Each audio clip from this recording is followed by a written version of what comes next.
주옵소서.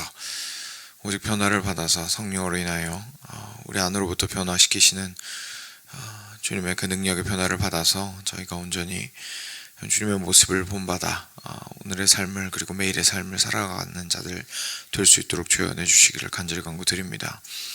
우리에게 참 지혜가 많이 필요합니다. 예수님께서 사셨던 그 삶과 실제 우리가 21세기 미국에서 이곳에서 저희 각자의 삶의 모습은 참 많이 차이가 나고 다릅니다.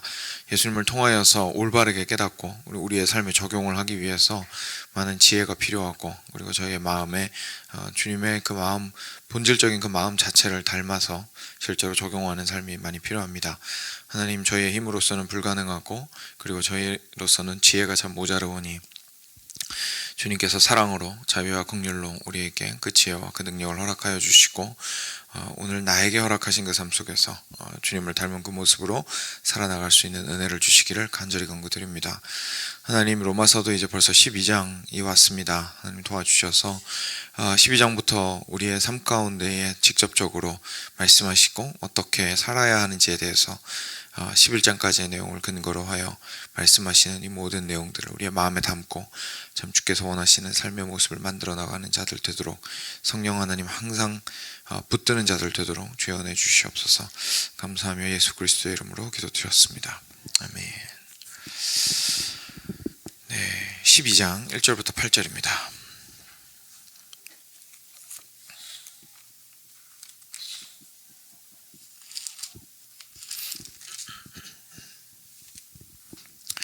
네, 제가 1절 먼저 읽겠습니다. 그러므로 형제들아, 내가 하나님의 모든 자비하심으로 너희를 권하노니 너희 몸을 하나님이 기뻐하시는 거룩한 산 제물로 드리라. 이는 너희가 드릴 영적 예배니라. 너희는 이 세대를 본받지 말고 오직 마음을 새롭게 함으로 변화를 받아 하나님의 선하시고 기뻐하시고 온전하신 뜻이 무엇인지 분별하도록 하라. 내게 주신 은혜로 말미암아 너희 각 사람에게 말하노니 마땅히 생각할 그 이상의 생각을 품지 말고 오직 하나님께서 각 사람에게 나누어 주신 믿음의 분량대로 지혜롭게 생각하라. 우리가 한 몸에 많은 지체를 가졌으나 모든 지체가 같은 기능을 가진 것이 아니니 이와 같이 우리 많은 사람이 그리스도 안에서 한 몸이 되어 서로 지체가 되었느니라. 우리에게 주신 은혜대로 받은 은사가 각각 다르니 혹 예언이면 믿음의 분수대로, 혹 섬기는 일이면 섬기는 일로, 혹 가르치는 자면 가르치는 일로, 혹 위로하는 자면 위로하는 일로, 구제하는 자는 성실함으로, 다스리는 자는 부지런함으로, 긍휼을 베푸는 자는 즐거움으로 할 것이니라. 아멘. 네. 드디어 12장까지 넘어왔습니다. 그러므로 라고 시작을 하게 되는데요. 아마 아시는 분들은 이제 들어보신 표현이겠지만 성경에서 가장 위대한 그러므로입니다. 로마서 전체가 하나님의 복음에 대해서 이야기를 해주고 있고, 복음의 이제 정수라고 보통 표현을 하는데요. 그 내용들이 1장부터 11장까지에 완전히 이렇게 빡빡하게 들어가 있습니다. 근데 거기에는요, 대부분 명령법이 거의 존재하지 않습니다. 대부분 진술입니다. 그러니까 하나님께서 이렇게 하셨습니다. 사람은 이렇습니다. 그리고 우리는 이러한 상태 가운데 있습니다. 라는 이야기를 주로 많이 합니다. 저희가 보통 앞부분의 이야기를 읽으면서 내가 더 열심히 믿어야지, 내가 더 열심히 뭘 해야지 라고 생각을 하는데요. 사실 앞부분을 통해서 우리가 배워야 하는 것은 내가 뭘 해야지라는 결심 이전에 충격입니다. 내가 이렇게 죄인이었구나. 근데 이런 죄인을 위해서 예수 그리스도께서 놀라운 일을 행하셨구나. 심지어 믿음도 선물로 받았는데 성령께서 오셔서 우리의 삶을 변화시켜 나가 주시는구나. 그러니까 우리가 뭐 할 수 있는 게 아니라 실제 우리에게서 일어난 일이긴 하지만 하나님께서 100% 하시는 일들에 대해서 1장부터 11장까지를 굉장히 많이 이야기를 하고 있습니다. 그래서 제일 최근에 보았던 9장, 10장, 11장에서도 특별히 하나님께서 어떻게 이스라엘과 이방인들을 선택하셨는지에 대한 이야기를 그렇게까지 강조하면서 이야기를 했던 거죠. 보통 우리가 생각을 할 때에 그리스도인들이 이런 이야기를 이제 뭐 좀 신학적이다 이렇게 표현을 할 수 있을 것 같습니다. 그렇죠?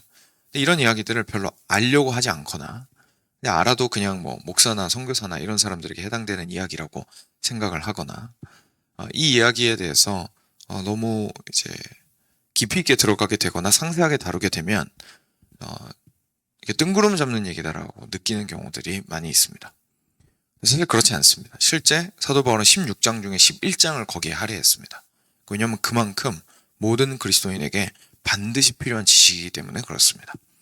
근데 저희가 또 감사함으로 그리고 또 기뻐하면서 만나게 되는 내용은 12장부터 사도 바울이 앞의 내용만 이야기를 한 것이 아니라 하나님께서 하신 일만 얘기하신 것이 아니라 그러니까 우리가 어떻게 살아야 하는지를 지금부터 이야기를 합니다.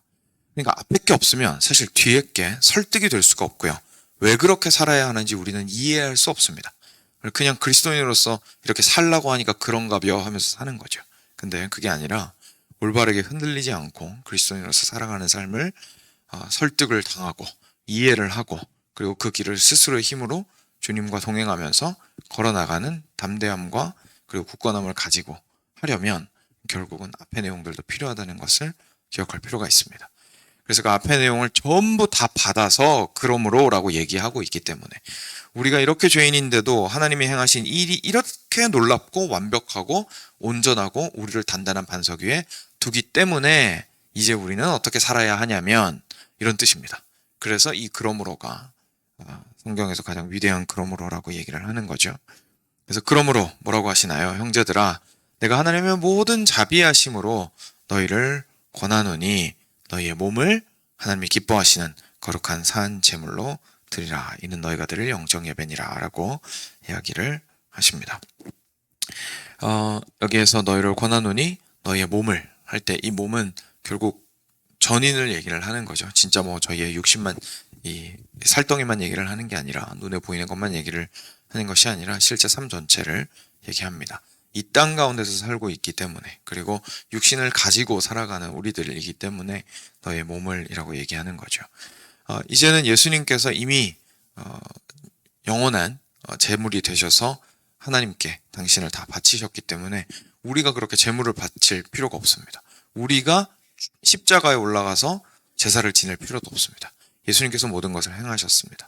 그러면 우리는 우리 마음대로 살면 되느냐? 그게 아니라 이제는 우리의 삶을 하나님이 기뻐하시는 거룩한 살아있는 제물로서 살아가야 한다라고 이야기하시고 있는 거죠.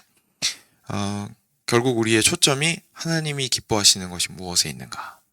거룩한 것에 무엇인가? 거룩한 것이란 무엇인가? 구별된 것, 하나님께서 기뻐하시는 것, 하나님께서 받으실 만한 제물로서의 삶이 어떤 모습인가라는 것을 생각하면서 살아야 된다는 얘기입니다.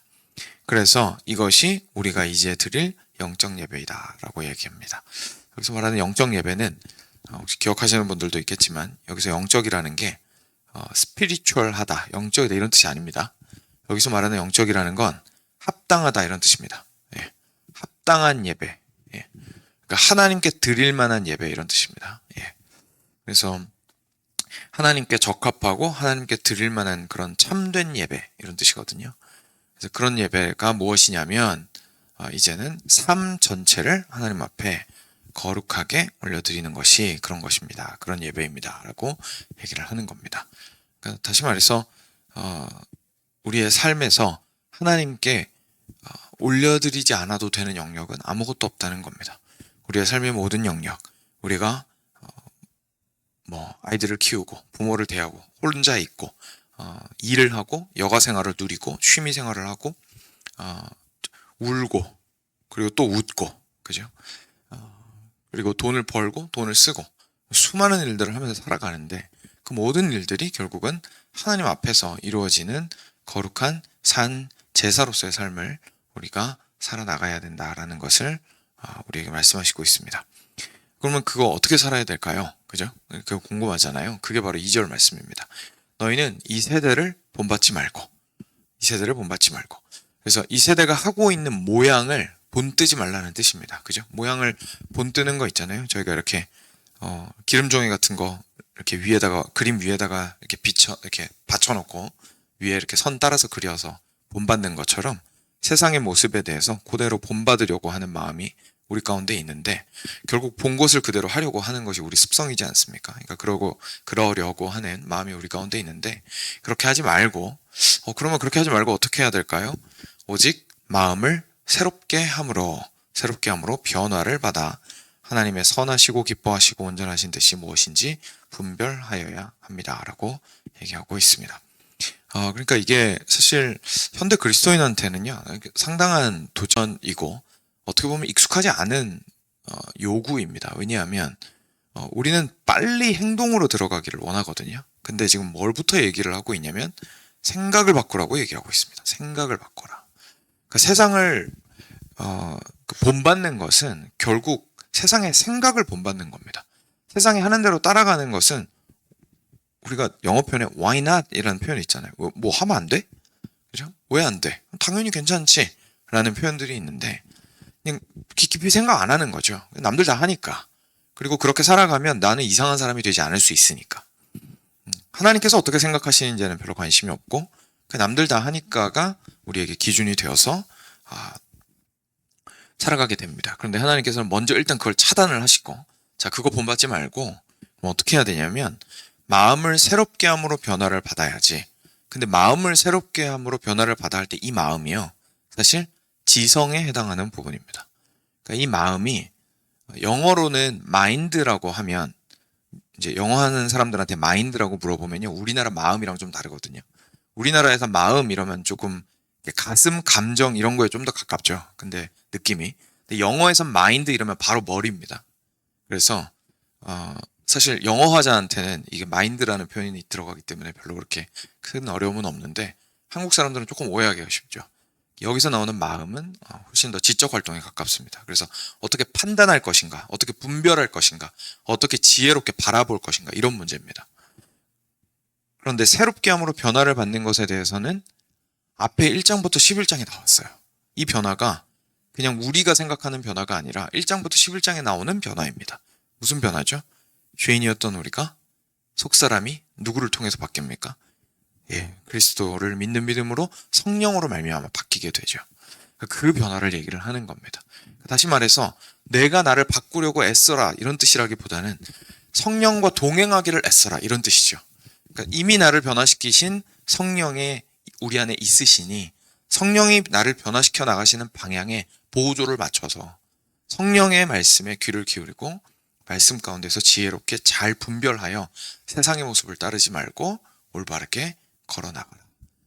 또렷한 눈을 가지고 흐리멍텅하게 보지 말고 대충 남들이 얘기한다고 이리 휘고 저리 휘고 이러지 말고 정확하게 바라보고 뭐가 옳고 그른지 판단하고 분별하여 주께서 원하시는 길을 주와 함께 걸어가라 라고 이야기하시고 있는 겁니다. 그 길은 바로 하나님의 선하시고 그리고 하나님의 기뻐하시고 그리고 하나님이 온전하다고 하신 뜻이 있는 길이고 그 길이 우리가 가야 하는 길이다 라고 말씀하시고 있습니다. 그래서 사랑하는 여러분, 저희가 이제 사실 지금 뒤로부터 보는 내용도 결국 여기에 다 결부가 되어 있는데요. 일단 1절, 2절만 보더라도 저희의 삶을 충분히 돌이켜 볼 수 있고 도전을 받을 부분이 많이 있습니다. 그렇죠? 우리가 살아갈 때, 우리가 홀로 있을 때나 무엇을 할 때나 앞서 말씀드린 것처럼 모든 삶을 영적 예배로서, 합당한 예배로서, 참된 예배로서 하나님께 드려야 하는데 근데 그 삶으로 어떻게 드리냐는 거예요. 그렇죠? 왜냐하면 삶이 제가 아까 기도도 드렸지만 예수님 때랑 지금 우리랑 너무 달라서 말씀 읽는다고 해서 자동적으로 답이 나오질 않거든요. 돈을 어떻게 벌 것인가, 어떻게 쓸 것인가, 어떻게 관리할 것인가. 예전에는 없던 일이죠. 지금 우리한테만 있는 일이죠. 뭐 주식 투자 이런 거 옛날에 없었잖아요. 그죠? 지금이나 있는 거지. 코인도 없었잖아요. 불과 몇 년 전까지만 해도. 그러니까 새로운 게 자꾸 생기거든요. 근데 그런 상황 속에서 저희가 어떻게 하나님께 우리가 모든 영역에서 하나님께 영광을 돌릴 것인가 생각을 하려면 결국 이 질문을 해야 된다는 겁니다. 우리가 그냥 무작정 하나님 어떡할까요? 알려주세요. 그대로 할게요. 이게 아니라 하나님이 무엇을 기뻐하시는가? 하나님이 무엇을 선하다고 하시는가? 하나님께서 참 흠없고 점없고 온전하다고 하시는 것이 무엇인가? 라는 것을 분별하고 판단할 수 있는 머리가 있어야 된다는 얘기입니다. 그러니까 내가 봤는데 잘 모르겠어요. 내가 봤는데 희미해요. 흐릿해요.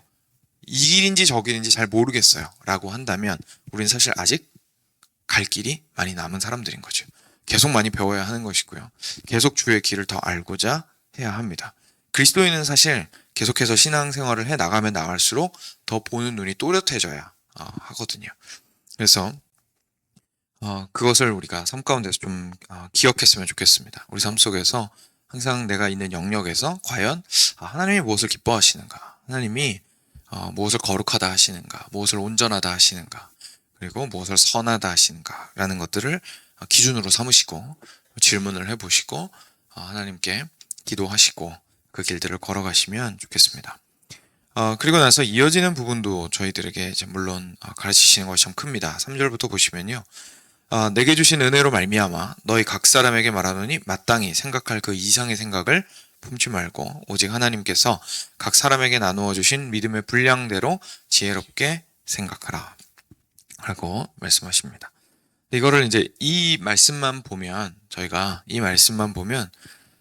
저희가 좀 그런 게 있습니다. 그렇죠? 특히 한국 같은 경우에는 뭐 지금은 아니지만 옛날에는 이제 계급 사회였기 때문에 저희가 이제 네 주제를 알라라는 표현도 있고, 그죠? 네 주제를 알라라는 표현도 있고. 그래서 지금 현재 내가 처한 상황을 그냥 받아들이고 그 수준에 맞는 생각을 하라라는 말씀으로 저희가 좀 생각을 할 수가 있거든요. 근데 그런 뜻이 아니죠. 그런 뜻이 아니고 외부에 있는 나의 환경에 맞추어서 내 생각을 그냥 절제해라 이런 뜻이 아니라 내 인생은 하나님께서 나한테 주신 거다. 그냥 이렇게 생각하시면 됩니다. 하나님이 나한테 주신 인생은 나보고 살라고 주신 인생이라는 거예요. 그러니까 남의 인생 보면서 그 사람 보면서 저거 내 건데 나도 저거 할 수 있는데, 아니면 못하는 사람 보면서 쟤는 왜 저거밖에 못하나, 그리고 난 쟤보다는 낫지 이러지 말라는 겁니다. 하나님께서 나한테 주신 삶이 있습니다. 그 삶 안에서 계속해서 주와 동행하며 앞에 말씀하셨던 그 말씀 살아나가라는 거죠. 그래서 주신 믿음의 분량대로 지혜롭게 생각하라. 여기도 나오죠. 그죠? 그래서 내가 가지고 있는 게 뭔지 알아야 된다는 겁니다. 자꾸 남만 쳐다보면요, 내가 누구인지를 까먹습니다. 그래서 남이 잘하는 게 마치 내가 잘하는 것처럼 생각을 할 수도 있고요. 반대로 남이 잘하는 거 당연히 나도 잘해야 된다고 생각해서 나 자신이 못하는 걸 견디지 못할 수도 있습니다. 그러니까 남만 자꾸 쳐다보면 나를 잊어버리면 사실 하나님을 따를 수 없습니다. 내가 없는데 내가 어떻게 하나님을 따르겠습니까? 내가 올바로 하나님을 따르면 난 나를 봐야 합니다. 그래서 내가 나를 하나님 앞에서 판단하고 나의 장점과 단점이 무엇인지, 강점과 약점이 무엇인지 올바르게 알아야 합니다. 내 강점과 내 장점을 아는 것은 교만이 아닙니다. 그냥 내가 실제로 이 부분이 내 다른 영역보다 이 부분이 훨씬 더 내가 할 때 즐겁고 내가 더 쉽게 할 수 있고 내가 그래도 조금 더 잘할 수 있는 부분이 분명히 있구나라는 것을 인지하는 것은 절대 교만이 아닙니다. 그건 그냥 하나님께서 나한테 주신 선물이 무엇인지 뜯어본 것에 불과합니다. 겸손함으로 하나님이 나를 이것을 잘하게 도와주셨습니다. 하나님께서 나를 이런 사람으로 만드셨습니다. 얘기하는 거죠. 반대로 내가 하나님 앞에서 잘 못하고 연약한 부분을 인정하고 고백하는 것 역시 열등감이거나 그것이 뭐 자존감이 떨어진 것이 절대로 아닙니다. 하나님 앞에서 올바르게 나 자신의 약점과 고쳐져야 할 부분들에 대해서 인정하는 것은 오히려 겸손함이죠. 그래서 내가 누구인지를 먼저 판단을 하고 파악을 하고요. 생각을 할 필요가 있다는 얘기입니다. 그리고 왜냐하면 그 다음부터가 이제 중요해지거든요. 우리가 한 몸에 많은 지체를 가졌기 때문입니다. 모든 지체가 같은 기능을 가진 게 아니거든요. 이와 같이 우리 많은 사람이 그리스도 안에서 한 몸이 되어 서로 지체가 되었습니다. 여러분 생각해 보십시오. 손이 있는데 자기가 손이라는 걸 까먹고 발을 자꾸 부러워해요. 자꾸 발처럼 하려고 해요. 이 몸이 어떻게 되겠습니까? 그렇죠? 제대로 걸을 수가 없잖아요. 그러니까 발이 못하는 일을 하는 것을 발이 시기해서도 안 되고, 그리고 손이 발이 못하는 일을 자기가 한다고 우쭐댈 것도 없습니다. 자기는 자기 맡은 분량의 지혜를 가지고 손으로서 무엇을 할 수 있는지 고민해서 손이 할 수 있는 일을 했을 뿐입니다. 자신을 손으로 만들어주신 분은 하나님이십니다. 그러니까 내가 손으로서 할 수 있는 일을 하는데 교만할 이유는 아무것도 없고, 다른 사람과 같은 방식으로 일하지 않는다고 해서 불안해할 이유도 전혀 없습니다. 대부분의 경우에 몸에서 자주 우리가 보고 쓰이게 되고 신경이 많이 쓰이게 되는 부위가 있는가 하면 별로 신경 안 쓰이는 부위도 많이 있습니다. 그렇죠? 예를 들어서 등 이런 거. 저희가 뭐 얼마나 신경을 씁니까? 그죠? 근데 등이 없는 몸은 상상할 수가 없죠. 몸의 전체의 중추를 담당하고 있습니다. 그러니까 눈에 안 보이는 지체도 있습니다. 그죠? 그리고 그가 별로 그렇게 소중하게 여기지 않을 수도 있고요. 겉으로 봤을 때는 효용성이 없다고 느껴질 수도 있습니다. 전체의 유익에. 그렇지만 그가 그 자리에 있음은 결국 또한 하나님께서 허락하신 것이라는 것을 저희가 기억하고 뭐라고 할 이유가 없는 것이죠. 그래서 여기서 너무나 중요해지는 것이요. 우리가 영적 분별력을 가지고 합당한 예배로서 삶의 모든 삶을 살아나가는 것은 결국 하나님 앞에서 내가 누구인지를 그리스도 앞에서 정확하게 인지하는 것이 첫 번째로는 너무나 필요하고, 두 번째로는 그런 내가 교회의 한 몸으로 붙어 있다라는 사실을 기억하는 것이 얼마나 중요한지를 지금 이야기를 해주시는 겁니다. 내가 나 한 명으로서 온전한 게 아니라 내가 지체로서 부름을 받았구나. 그래서 이 한 몸 안에서 내가 뭐 손가락으로, 손으로, 손톱으로, 발톱으로, 발로, 배로, 무엇으로, 귀로, 귀로, 눈으로 무엇으로 부름을 받았구나라는 것을 알며 그것을 몸 전체의 유익을 위해서 섬길 수 있어야 하기 때문에 그렇습니다. 이것이 앞에 1장부터 11장까지 구원받은 사람의 삶의 모습입니다. 이것이 구원받은 사람의 삶의 모습입니다. 예수 그리스도를 통하여 믿음으로 구원받은 사람은 결국 하나님의 아들이 되었고 자녀가 된 자로서 그리스도의 몸의 지체가 되어서 우리가 하나님 앞에서 우리를 만드신 그 모습대로 살아가게 되는 것인데, 그냥 내가 원하는 대로 살아가면 된다는 뜻이 아니라 섬김으로 살아가게 된다는 뜻입니다. 그래서 자연스럽게 7절부터 이제 우리가 받은 은사들이 있다라는 얘기로 넘어가게 되는 거죠. 그래서 예언이면 6절이군요. 예언이면 믿음의 분수대로, 혹 섬기는 일이면 섬기는 일로, 가르치는 자면 가르치는 일로, 위로하는 자면 위로하는 일로, 구제하는 자는 성실함으로, 다스리는 자는 부지런함으로, 긍휼을 베푸는 자는 즐거움으로 하면 됩니다. 라는 얘기입니다. 그러니까 같은 일을 하려고 하지 마시고, 왜 남이 나랑 똑같이 안 하냐고 심술을 내지 마시고, 가르치는 사람이 있다면 그가 올바르게 가르치면 되고, 그가 만약에 섬기는 자라면 올바르게 잘 섬기는 일에 가서 잘 섬기는 일을 감당하면 되고, 위로하는 일로, 구제하는 자는 성실함으로, 다스리는 자는 또한 부지런하게 다스리는 일에 임하면 됩니다.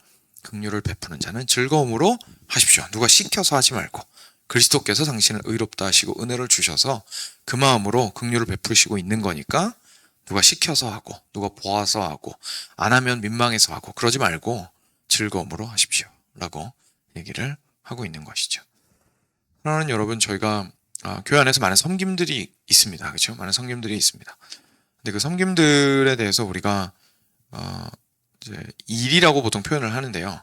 뭐 틀린 말은 아닙니다만 저는 개인적으로 그렇게 선호하진 않습니다. 그렇죠? 왜냐하면 일이라는 말은 정말 말 그대로 그냥 내가 에너지를 쓴다라는 뜻 이외에 없잖아요. 뭐 이렇게 뜻이 안 담겨 있잖아요. 일이라는 표현에는. 근데 섬김이라는 말에는 이 일을 하는 목적이 담겨 있죠. 전체를 향하여서 전체의 유익을 위하여서 내가 나 자신을 낮추고 수고를 한다는 뜻이 담겨 있습니다. 그러니까 우리가 하는 모든 것은 사실 이제 섬김이 됩니다. 근데 이 섬김은 결국 1차적으로 누구를 섬기는 거냐면 예수 그리스도를 섬기는 거죠. 왜냐하면 머리 대신 그리스도의 몸을 섬기는 거니까요. 그래서 우리가 교회에서 섬길 때에는요, 먼저 그리스도를 섬긴다는 마음이 가장 먼저 있어야 합니다. 그리고 그리스도를 섬기고자 하는 마음으로 그리스도의 몸된 지체를 섬기는 겁니다. 근데 섬길 때에는 우리가 잘 생각하지 못하는 부분이지만 내가 누군지 잘 알아야 된다는 얘기입니다. 그래서 내가 어떠한 사람으로 하나님께서 세워주셨고 어떠한 일에 가서 어떻게 섬기는 것이 가장 기쁘고 즐겁고 그리고 자발적이고 그리고 하나님의 전체 교회를 유익하게 하는 데 도움이 될 것인가 라는 것에 대해서 섬길 수 있는 거죠. 예전에 한번 나눴던 것 같은데요. 제가 미식축구 보면서 이걸 진짜 많이 배운 적이 있습니다. 제가 약간 무슨 마음이 있었냐면 이제 목사는 리더입니다. 그렇죠? 목사는 어쩔 수 없이 리더죠. 그리고 저도 계속해서 이제 목사의 길을 추구를 해왔었기 때문에 그럼 결국은 리더가 된다는 얘기인데, 제가 항상 고민 중에 하나가 뭐였냐면 이제 들리는 말들이 뭐 서번트 리더십 뭐 이런 얘기 있잖아요. 섬기는 리더십 뭐 이런 얘기 있습니다. 그리고 실제로 리더가 이렇게 욕을 많이 먹을 때 이런 욕들을 먹죠. 하는 일이 뭐 있어? 뭐 이런 욕 막 먹는 경우 회사에서 되게 많잖아요. 저도 많이 들었거든요.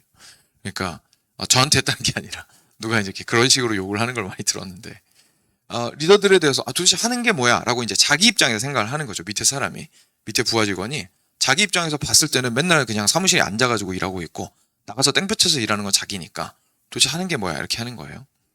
그래서 그런 부분에 있어서 마음에 좀 불편함이 있었습니다. 이게 리더로서 살아가는 데 있어서 이게 뭔가 좀 그냥 낮아지고 사람들 그냥 열심히 섬기고 뭐 예를 들어서 밥 해주고 어려운 이웃 돕고 뭐 그러면서 사는 게 더 맞는 거 아닌가.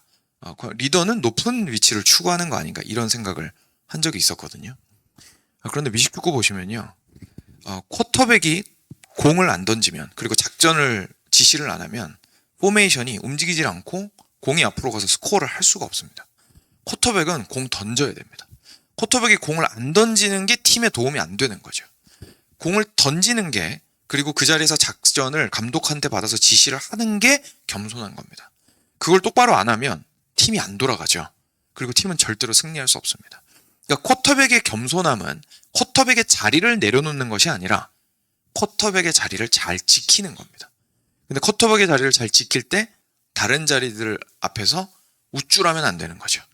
잘 그 역할을 감당하면 되고 다 같이 박수 쳐주면 되고 그리고 감독 지령을 잘 받으면 됩니다. 그죠? 필드 안에서 그리고 오늘 말씀처럼 지혜롭게 생각해서 하면 됩니다. 그런 의미에서 오늘 말씀에도 다스리는 자가 나오고 가르치는 자가 나오는 겁니다. 만약에 성경에서 가르치는 건 높고 교만한 거야. 그런 거 필요 없어. 그랬으면 안 나왔겠죠. 다스리는 것이 불필요했다면 안 나왔겠죠. 누군가는 다스려야 하고 누군가는 가르쳐야 합니다. 나머지 자리도 다 마찬가지입니다. 우리가 다른 사람이 하는 것을 보고 부러워하거나 내 자리라고 생각하지 말고 하나님이 내게 주신 나의 인생을 가지고 어떻게 하면 잘 주의 몸을 섬길 것인가가 복음 안에 깊이 거하는 자의 모습이라는 것을 우리가 다시 한번 기억했으면 좋겠습니다. 기도하겠습니다. 네, 들으신 말씀 기억하시면서 먼저 개인의 삶으로 한번 적용을 해보시고요. 말씀 기억하시면서 주님 앞에 기도로 나아가도록 하겠습니다.